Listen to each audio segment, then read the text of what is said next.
Hello বন্ধুরা, আপনারা দেখছেন ডিজিটাল সবকিছু ইউটিউব চ্যানেল। তো বন্ধুরা, আগামী মে মাসেই ঢুকছে আবাস যোজনার দ্বিতীয় কিস্তি। হ্যাঁ, ঠিকই শুনেছেন, যারা যারা আবাস যোজনার অপেক্ষায় আছেন, অর্থাৎ প্রথম কিস্তি পেয়ে গেছেন, দ্বিতীয় কিস্তির অপেক্ষায় আছেন, তাদের জন্য এটা অত্যন্ত একটা সুখবর। আপনারা প্রত্যেকেই জানেন যে 100 দিনের টাকা থেকে শুরু করে আবাস যোজনার টাকা কেন্দ্র থেকে দেওয়া বন্ধ হয়ে গেছে বা বন্ধ করে রেখেছে। সেই কারণে মাননীয় মুখ্যমন্ত্রী মমতা বন্দ্যোপাধ্যায় রাজ্যের তরফ থেকেই বাংলা আবাস যোজনা নামে সেই প্রকল্প চালু করেছিলেন এবং তার প্রথম কিস্তি বেশ কয়েক মাস আগেই আপনারা পেয়ে গিয়েছেন। এখন পাওয়ার পালা দ্বিতীয় কিস্তি। তবে কবে ঢুকবে এই দ্বিতীয় কিস্তি এবং সাধারণ মানুষের জন্য এ বিষয়ে কি বার্তা আছে, এই সমস্ত কিছু আজকের ভিডিওর মধ্যে আপনাদের সামনে তুলে ধরবো।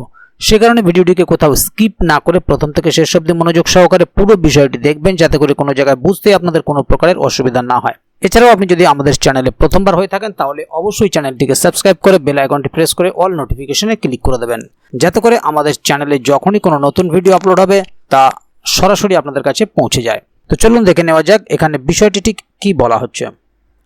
এখানে দেখুন, একটি আর্টিকেল প্রকাশিত হয়েছে, মে মাসেই ঢুকছে আবাস যোজনার দ্বিতীয় কিস্তি, বিরাট ঘোষণা নবান্নের। আপনিও কি বাংলা আবাস যোজনার উপভোক্তা? তাহলে আপনার জন্য রইল দারুণ সংবাদ। হ্যাঁ, পশ্চিমবঙ্গ সরকার এবার এমন এক সিদ্ধান্ত নিয়েছে যাতে শুধুমাত্র লক্ষ লক্ষ উপভোক্তা আর্থিকভাবে স্বস্তি পাবে না, বরং রাজনৈতিক দিক দিয়েও আসবে সুরাহা। তো চলুন বিষয়টি সম্পর্কে পুরো জেনে নেই। পেছনের ঘটনাটি কি? আসলে গত বছর থেকে অভিযোগ উঠছে যে কেন্দ্রীয় সরকার বাংলা আবাস যোজনার টাকা বন্ধ করে দিয়েছে। শুধু তাই নয়, 100 দিনের কাজের টাকাও রীতিমতো বন্ধ করে রেখেছে। আর এই নিয়ে কেন্দ্র এবং রাজ্যের মধ্যে টানাপোড়েন কম হয়নি। আর সেই বিতর্ককে পেছনে ফেলে এবার রাজ্য সরকার নিজস্ব উদ্যোগেই উপভোক্তাদের হাতে দ্রুত প্রকল্পের টাকা দেওয়ার পথে হাঁটছে।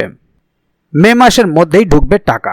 বেশ কিছু সূত্রের খবর, আবাস যোজনার দ্বিতীয় কিস্তির টাকা জুন নয়, বরং মে মাসের মধ্যেই পাঠানোর উদ্যোগ নেওয়া হয়েছে। মুখ্যমন্ত্রীর তরফ থেকে জানানো হয়েছে যে বর্তমানে 12 লক্ষ উপভোক্তার পাশাপাশি আরও 16 লক্ষ উপভোক্তাকে এই প্রকল্পের আওতায় আনা হবে। ভোটের আগে এই পদক্ষেপ তৃণমূল সরকারের এক গেম প্ল্যান, এমনই মনে করছে রাজনৈতিক মহলের লোকজন। প্রশাসনের প্রস্তুতি চলছে জোর কদমে। নবান্ন ইতিমধ্যেই নির্দেশ দিয়েছে যত তাড়াতাড়ি সম্ভব বাকি কাজগুলি সেরে নেওয়ার। উত্তরবঙ্গে এখনও কিছু এলাকায় চাষাবাদের কারণে কাজ কিছুটা ধীর গতিতে চলছে, পাশাপাশি ঈদের সময় কিছুটা কাজ বন্ধ ছিল। তাই সরকার চাইছে এই সামান্য 3-4% বাকি কাজও দ্রুত শেষ করে সবার অ্যাকাউন্টে প্রকল্পের টাকা পাঠিয়ে দেওয়ার। এই বিষয়ে দক্ষিণবঙ্গের পঞ্চায়েত মন্ত্রী প্রদীপ মজুমদারের নেতৃত্বে জেলাভিত্তিক একটি পর্যালোচনার বৈঠক হয়েছে। আর প্রতিটি জেলার প্রশাসনিক স্থানে চলছে জোর কদমে নজরদারি। তো বন্ধুরা, এবারে দেখে নেব সাধারণ মানুষের জন্য বার্তা। যে সকল উপভোক্তারা ইতিমধ্যেই এই প্রকল্পে আবেদন করেছেন অথবা প্রথম কিস্তির টাকা পেয়ে গিয়েছেন, তাদের জন্য এটি হতে চলেছে বিশাল স্বস্তির খবর। আর এখন শুধু প্রয়োজন সংশ্লিষ্ট তথ্য আপডেটে রাখা, স্থানীয় পঞ্চায়েত বা বিডিও অফিসের সঙ্গে নিয়মিত যোগাযোগ ঠিক রাখা এবং যদি কোনো সমস্যা থাকে তাহলে তৎক্ষণাৎ রিপোর্ট করা। তাহলে বন্ধুরা, বুঝতেই পারছেন এখানে বিষয়টি ঠিক কি বলা হলো।